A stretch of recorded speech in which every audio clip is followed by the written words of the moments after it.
A defesa de Jair Bolsonaro entregou hoje o terceiro conjunto de joias recebido de presente do governo da Arábia Saudita. Os objetos foram incorporados ao acervo pessoal do ex-presidente em 2019, mas se tornaram alvo da imprensa e da oposição. Bolsonaro passou a segunda-feira reunido com advogados e com a ex-primeira-dama Michele, se preparando para o depoimento que vai prestar à Polícia Federal em relação às joias. Vamos a Brasília, então. José Maria Trindade, o que significa esse gesto? É a devolução do conjunto às vésperas do depoimento que vai ser cedido, pelo ex-presidente Bolsonaro. Salve, Zé, boa noite. Pois é, essa história de joias está ficando comprida demais, né? Muito boa noite, meu caro Vitor. Boa noite, Dantas, boa noite, Mota, boa noite, Pavinato, e muito boa noite a você que está sempre aqui nos acompanhando nos pingos, nos is. É hora de mostrar aqui o que acontece no Planalto Central do país e em todo o país. Olha, Vitor, essa história das joias já provocou um estrago na imagem do presidente Jair Bolsonaro e da primeira-dama Michele Bolsonaro. E foi muito utilizado esse assunto pelos partidos de oposição. Veja bem, eu sempre vi os presentes do Palácio do Planalto e o presidente escolhe o que ele deixa para acervo ou não, ou leva por se tratar de um presente pessoal. Depois de um determinado momento, a Comissão de Ética Pública definiu ali o que seriam os presentes para o presidente da República, instituição, e o presente pessoal. Mas isso aí ficou a critério de comissões do próprio Palácio do Planalto. Desta vez, até o Tribunal de Contas da União entrou na jogada. E agora o Tribunal de Contas da União, e que é responsável pelo patrimônio, entrou na história. Sempre os presentes a presidentes da República foram simbólicos. Isso, senhores, é uma tradição. O presidente da República brasileiro, qualquer ele, quando viaja, por exemplo, agora para a China, Lula vai levar presentes para o Xi Jinping e vai receber de Xi Jinping lembranças, presentes. E ali estão estatuetas, tem prato de prata, tem lembranças, símbolos do país, ou algum artesanato típico do país, assim por diante. Esta é uma troca de presentes que faz parte da solenidade ali quando presidentes e mesmo chefes de Estado se encontram. É assim o tradicional. De um tempo para cá, e compreensivelmente, o presente começou a ser reavaliado. Eu me lembro aqui que o Ricardo Fiuza, lá atrás, ele recebeu um jet ski de presente e deu uma confusão danada.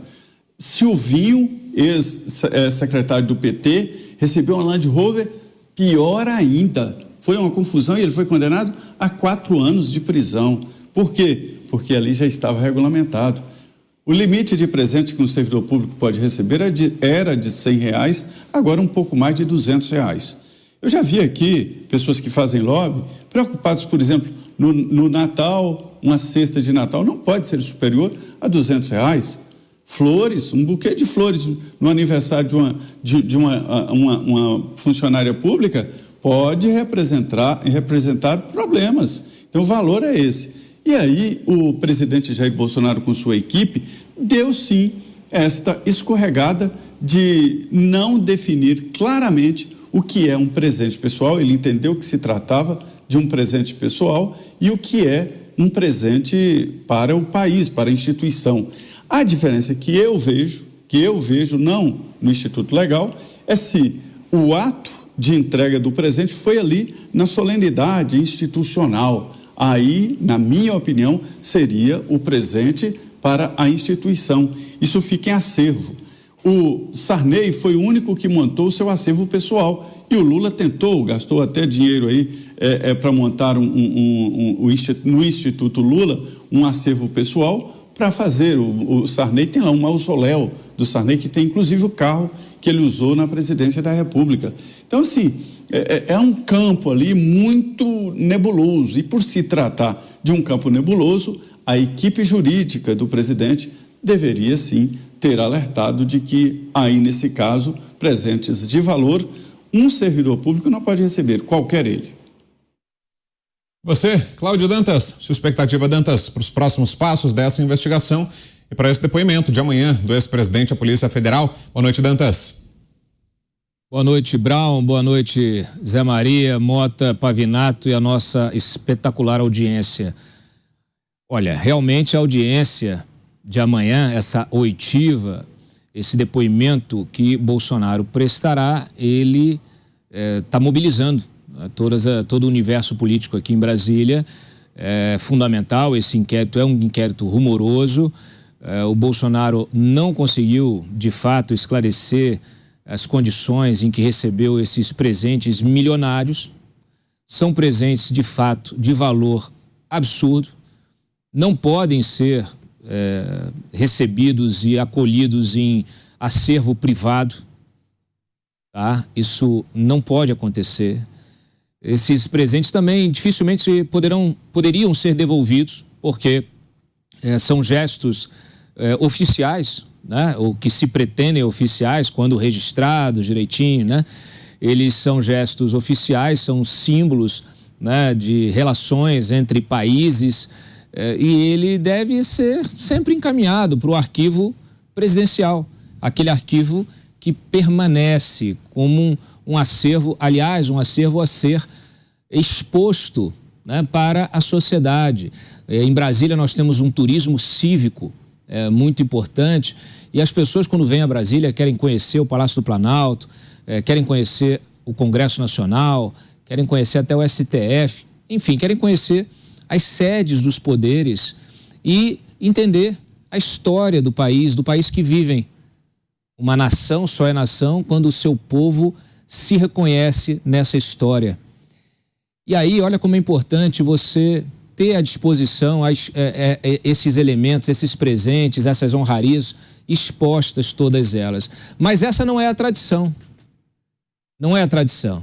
O Bolsonaro, na verdade, segue uma tradição bem ruim, que foi a mesma observada por vários dos seus antecessores. Nós vimos o que a Lava Jato trouxe à tona. Nós vimos como Lula carregou, quando saiu, né, do Palácio da Alvorada, do Palácio do Planalto, como carregou inúmeras peças de valor imaterial, inclusive, peças que só podem ser agregadas ao acervo presidencial, nunca um acervo pessoal. O Lula chegou a reservar um cofre no Banco do Brasil em nome do seu filho, né? O que indicaria ali uma simulação para que não percebessem que era um cofre dele, com as coisas que ele trouxe, né? Que ele levou do Palácio do Planalto. E lá foram encontradas até coroa de ouro, que ele recebeu de presente também. Isso virou uma confusão, o TCU investigou, mandou devolver uma série de coisas. E a gente, a cada dia a gente descobre presentes que o Lula recebeu e que ele não consegue justificar. Por exemplo, tem aquela foto clássica que rodou o país inteiro, né, do Lula com um relógio Piaget redondo no pulso, um relógio de R$80 mil. Eu, um dia desses, olha aí, ó, essa foto aí ficou, né, virou uma foto clássica. Aí o Piaget de R$80 mil nunca disse como recebeu, de quem recebeu. Disse que foi um presente, mas não disse de quem recebeu. Aliás, veio com uma conversa fiada de que achou o relógio numa gaveta, estava sem bateria. E aí, enfim, mais uma versão, né, da história que o Lula conta, mais uma das versões das histórias que o Lula está acostumado a contar. Ocorre que um dia desse topei com uma outra imagem dele, oficial, usando um outro relógio. Um relógio quadrado, retangular, né? Submeti a um especialista. Olha aí esse relógio, se puder aumentar, puder ampliar, Binha. Eu submeti a um especialista, um dos maiores especialistas do Brasil de relojoaria, e ele identificou como um outro Piaget, um outro modelo do Piaget, de $17 mil. Ou seja, 80 hoje, R$85 mil. Mais um relógio, que ele vai precisar explicar de quem recebeu. Então, infelizmente, nós vivemos essa situação, né? Tivemos aí vários ministros do governo dele, temos um ministro, né, um ex-ministro, Jacques Wagner, que também, quando foi investigado, descobriu que ele tinha uma coleção de relógios caríssimos que ele recebia de empreiteiros. E por aí vai. A história da República é feita disso. Infelizmente, nem todas as histórias merecem, ou melhor, nem todas as histórias acabam sendo investigadas devidamente. Você, Tiago Pavinato, é que está projetando como possíveis desdobramentos desse caso. Pavi, boa tarde. Boa tarde, boa noite, Brown, Dantas, Mota, Trindade, nossa audiência. Bom, esse é o que, no meu ponto de vista, e que eu digo é um ponto de vista técnico, é o único caso que pode levar à inelegibilidade de Jair Bolsonaro. Por quê? Porque a lei eleitoral, ela diz que se torna inelegível alguém que é condenado em segunda instância por qualquer crime. E o que nós estamos vendo aqui é um caso do crime de descaminho, que é um primo do contrabando. O contrabando é quando eu trago um bem, algo que é ilegal no país para ser vendido ou para consumo próprio. Já o descaminho é quando eu trago para o país alguma coisa que poderia ser vendida aqui, poderia ser adquirida aqui, mas eu não declaro valor.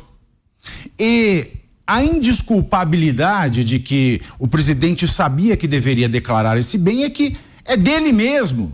A alteração, ele mesmo publicou a alteração da lei tributária que diz que esses bens que devem ser declarados deixavam de ser de $500 e passavam a ser de $1.000. Então ele sabia. Isso é um caso do que eu chamo de petecagem. O que é petecagem? Você dançar por pouca coisa. É uma joia, vamos juntar um conjunto das joias, vamos falar em $20 milhões. Todas as joias juntas seria um imposto de $10 milhões. Agora, se isso fosse declarado para ser juntado ao acervo da presidência, ou seja, para ficar lá na presidência da República em Brasília, para todo mundo ver, para todo mundo admirar, esse imposto não precisaria ser pago, porque a União não precisa pagar imposto para a União. Agora, quando isso é trazido para se juntar, para se aglutinar ao acervo pessoal do presidente, precisa. E aí deveria se desembolsar o imposto de $10 milhões. É um presente, precisa ser declarado. Não declarou porque não quis. Deveria saber, tanto ele quanto qualquer outro assessor. E ele tem, é claro, ascendência sobre os seus assessores, não criminal. Ele só se safa dessa, na letra fria da lei, se ficar comprovado que o assessor que entrou com esta joia em tentativa de descaminho, ou seja, tentou se colocar um bem que deveria ter sido declarado, no vai que cola, vou passar se ninguém notar, ninguém notou. Mas a Receita foi lá e pegou, depois descobriram-se outros conjuntos de joia. Então isso foi uma escorregada danada, foi algo que ele poderia ter passado absolutamente sem. E é claro que isso vai gerar um sentimento de revolta para os correligionários de Bolsonaro, por quê? Afinal de contas, Lula recebeu tanto presente e nunca aconteceu nada com ele. Parece que nesse país há um preciosismo legal para enquadrar aquele que é o inimigo do Lula. Mas quando é o Lula, nada acontece. Queremos te ouvir também, Roberto Mota. Boa noite, Mota. Boa noite, Brown. Boa noite, meus colegas. Boa noite à nossa audiência. Todos são iguais perante a lei. Dizem que esse princípio vale em algum lugar distante daqui. Aqui continua a busca desesperada e cada vez mais óbvia por um motivo para retirar o presidente Bolsonaro do jogo político. A principal estratégia é criar uma equivalência moral entre os governos do PT e o governo Bolsonaro. Entidades que estavam adormecidas, de repente acordaram e passaram a examinar tudo com lente de aumento. Tudo do governo Bolsonaro, claro. Crimes graves envolvendo valores bilionários e corrupção em empresas estatais que aconteceram no passado recente foram perdoados, anulados, alguns até apagados da nossa história. É impossível para qualquer cidadão brasileiro hoje dizer qual é a regra ou a lei que está valendo, muito menos como essas regras e essas leis vão ser aplicadas. Tudo indica que o rigor da lei depende de que lado do espectro político você está. Isso não é privilégio do Brasil. Exatamente a mesma coisa está acontecendo hoje nos Estados Unidos. Você concorda, Zé? Você também vê semelhanças entre o caso do ex-presidente brasileiro Jair Bolsonaro com o do ex-presidente americano Donald Trump, que hoje também prestou depoimento? E será que esse episódio, da mesma forma como está se especulando no caso de Donald Trump, também pode, pelo contrário, fortalecer politicamente Jair Bolsonaro ao invés de enfraquecê-lo, embora tenha potencial para causar problemas na justiça? Mas do ponto de vista político pode servir como algo que o impulsione, Zé? Eu sempre observei essa ligação ali entre a vida política, né, personalidades políticas, a economia, né, a ajuda de empresários, a ajuda de empresas, né, e por onde correm os interesses, as mesmas autoridades por setores, né, da política e setores municipais e empresariais, e principalmente pela justiça. Os tribunais superiores sempre foram e sempre serão com tendências jurídicas, políticas, né? São tribunais políticos, que às vezes devem analisar. Veja bem, se a lei não pode ser uma letra morta, né? É preciso ver uma decisão contra a União que possa quebrar o país. Aí o juiz dos tribunais superiores, eles sempre analisaram ali esse dano coletivo, o dano do país. Mas Vitor, que nunca foi tão explícito, nunca foi tão claro, nunca foi um caminho tão curto entre a política e o mundo do judiciário, que era um pouco afastado, discreto, mas tinha essas ligações, e agora a gente vê claramente. Quando esse grupo econômico ou o grupo jurídico entende que aquele tal candidato não deve se candidatar, ou aquele ex-presidente deve sair da vida política, tudo conspira. A atividade econômica, os donos de empresas e o mundo jurídico. Daí a gente vê essa ligação. O mundo hoje está muito interligado. O fenômeno internet que elegeu Donald Trump, elegeu o ex-presidente Jair Bolsonaro aqui. E elegeu outros pelo mundo afora. Então, vejo, sim, uma ligação muito clara entre os dois casos. Quer dizer, esse grupo não quer que Bolsonaro e que Trump tenha a possibilidade de se candidatar.